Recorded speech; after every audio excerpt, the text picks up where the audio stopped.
Só nos Estados Unidos até novembro de 2021, a vacinação contra a Covid-19 salvou 1,1 milhão de vidas, evitou 10 milhões de hospitalizações e preveniu 35 milhões de infecções pelo coronavírus.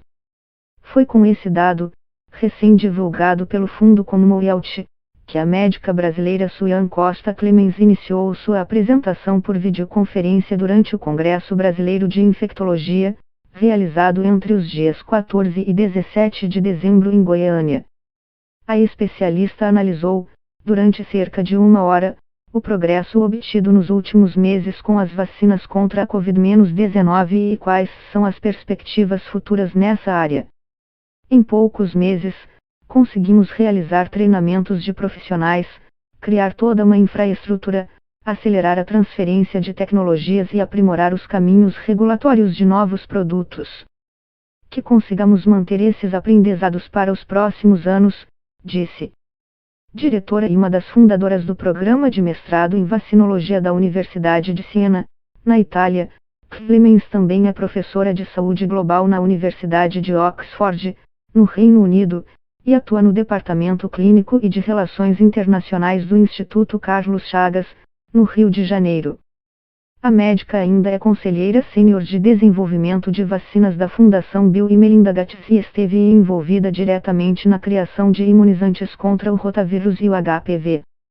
Durante a atual pandemia, ela atua como diretora do Grupo de Vacinas Oxford Brasil e foi uma das coordenadoras dos testes clínicos que comprovaram a eficácia e a segurança da vacina de AstraZeneca Universidade de Oxford. Parte desses estudos foram, inclusive, realizados no nosso país.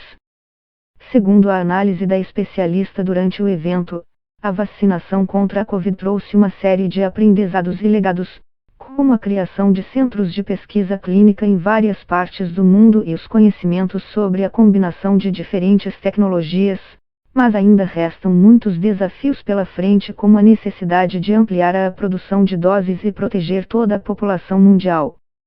Clemens começou sua palestra lembrando de duas crises globais de saúde recentes, a pandemia de H1N1, em 2009, e a epidemia de Ebola, que acometeu alguns países africanos a partir de 2014. Nesses dois casos, surgiram esforços para criar vacinas, mas os produtos chegaram um pouco tarde ou enfrentaram problemas na fase de produção e regulação, analisou. Mas, quando pensamos particularmente no Ebola em 2014, vemos que esse episódio ajudou a conscientizar o mundo sobre a necessidade de investir em tecnologia e inovação para evitar epidemias e pandemias, destacou. Como exemplo dessa maior preocupação sanitária, a médica citou duas ações globais que ocorreram nos últimos anos. Primeiro, a publicação da lista de doenças prioritárias da Organização Mundial da Saúde, OMS, a partir de 2015. Esse documento, atualizado de tempos em tempos, permitiu um foco maior nos agentes infecciosos mais preocupantes, para os quais devem ser pesquisados métodos de prevenção e tratamento. O segundo passo fundamental foi a criação em 2017 do Centro de Preparo e Inovações para Epidemias, CEPI, na sigla em inglês. A partir daí, tivemos uma maior conscientização de governos e instituições de que precisávamos acelerar o desenvolvimento de vacinas para patógenos com potencial epidêmico, contextualizou a especialista. Clemens também lembrou que uma das grandes barreiras na hora de pesquisar novos imunizantes é a dificuldade em fazer os testes clínicos maiores, que envolvem até dezenas de milhares de voluntários, o investimento de milhões de dólares e uma enorme infraestrutura. Para responder à pandemia de Covid-19 e desenvolver soluções em tempo recorde, foi necessário atacar esse problema. Algumas instituições passaram a financiar a organização de centros de pesquisa em várias partes do mundo. Em 4 meses, conseguimos treinar e estabelecer 22 locais para os testes clínicos em 7 países da América Latina, contou. E foram esses centros que ajudaram o mundo a validar as vacinas e passar a produzir as doses que foram usadas nos últimos meses, completou Clemens. A médica destacou que, no caso da vacina da AstraZeneca, O processo de negociação para trazer a pesquisa clínica para o Brasil começou em abril de 2020. Os testes se iniciaram em meados de julho daquele ano e, em novembro, a eficácia e a segurança do produto estava comprovada. Em cerca de 8 meses, conseguimos validar um imunizante que viria a se tornar um dos maiores fornecedores do COVAX Facility, instrumento internacional de compra e distribuição de doses para os países mais pobres, disse. Lançar e manter uma campanha mundial de vacinação contra uma doença nova, que mata milhares todos os dias, foi um imenso desafio. E Clemens aponta que todo esse processo, que continua em andamento, trouxe uma série de aprendizados e exigiu adaptações no meio do caminho. Um primeiro fato que a médica citou foram as ampliações do tempo de intervalo entre as duas doses e os esquemas heterólogos, em que um indivíduo toma a AstraZeneca e depois Pfizer, por exemplo. Quando desenvolvemos vacinas, não basta provar a eficácia. Precisamos acompanhar a persistência de anticorpos, a efetividade das doses e eventualmente até realizar adaptações na campanha, contou. Aumentar o intervalo entre a primeira e a segunda dose, por exemplo, foi muito importante, pois conseguimos vacinar mais pessoas num momento de escassez. O Brasil mesmo se utilizou desta estratégia na virada do primeiro para o segundo semestre deste ano. As duas doses de Pfizer ou de AstraZeneca chegaram a ser aplicadas com quase 3 meses de intervalo. Desse modo, foi possível resguardar rapidamente, mesmo que de forma parcial, uma grande parcela da população adulta. Um segundo aspecto que virou uma certeza nos últimos meses foi a necessidade de doses de reforço. Os primeiros contemplados com uma terceira vacina foram os idosos e os indivíduos com o sistema imune comprometido, mas a chegada de novas variantes, caso de Delta e Omicron, acelerou a necessidade de garantir uma proteção extra de praticamente todos os grupos.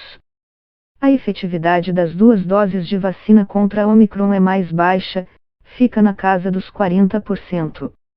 Uma terceira dose aumenta essa taxa para 70% ou 80%. Então, se houver possibilidade de dar o reforço, é o melhor a ser feito, analisou Clemens. Atualmente, no Brasil, a terceira dose é garantida a todas as pessoas com mais de 18 anos. De acordo com os últimos anúncios do Ministério da Saúde, esse reforço deve ser dado 4 meses depois da imunização primária completa, com 2 doses, no caso de quem tomou Coronavac, Pfizer e AstraZeneca, ou com 1 dose, no caso de quem recebeu Janssen. A última certeza da lista tem a ver com a desigualdade na distribuição de vacinas pelo planeta. Esses dias eu estava fazendo entrevistas para um projeto com candidatos que são da Eritreia, na África, e eles me disseram que a vacinação contra a Covid-19 praticamente não começou por lá, contou. Enquanto não vacinarmos todo mundo, continuaremos como um celeiro de novas variantes. Foi justamente isso que a gente acabou de ver com o surgimento da Omicron, alertou a pesquisadora. Por mais que a ciência tenha encontrado muitas respostas em tempo recorde para lidar com a pandemia, existem algumas dúvidas importantes sobre o futuro da vacinação contra a Covid-19. Na visão da cientista brasileira, a primeira e a segunda perguntas dessa lista estão relacionadas ao tempo de proteção das vacinas e se será necessário realizar campanhas anuais de imunização, a exemplo do que acontece com a gripe. A gente ainda precisa entender a dinâmica das variantes, se alguma delas vai se tornar a dominante e como esse cenário vai se modificar daqui para frente, avaliou. É possível que nós tenhamos uma vacinação anual para algumas faixas etárias, mas não para todas. Daí resta saber se precisaremos adaptar as doses e quanto tempo isso levaria, complementou. E essas incertezas todas são fruto da falta de tempo suficiente para medir quanto dura a imunidade após a vacinação, ou como interagem as células de defesa e os anticorpos para nos proteger da infecção pelo coronavírus, ou de suas formas mais graves, depois de meses ou anos. Estamos estudando cada plataforma vacinal, quanto tempo dura a proteção, qual é a persistência de anticorpos ao longo do tempo, listou Clemens.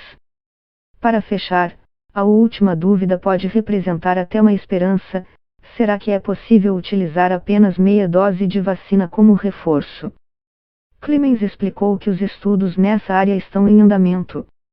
Caso as respostas sejam positivas, essa poderá ser uma das melhores notícias dos próximos meses.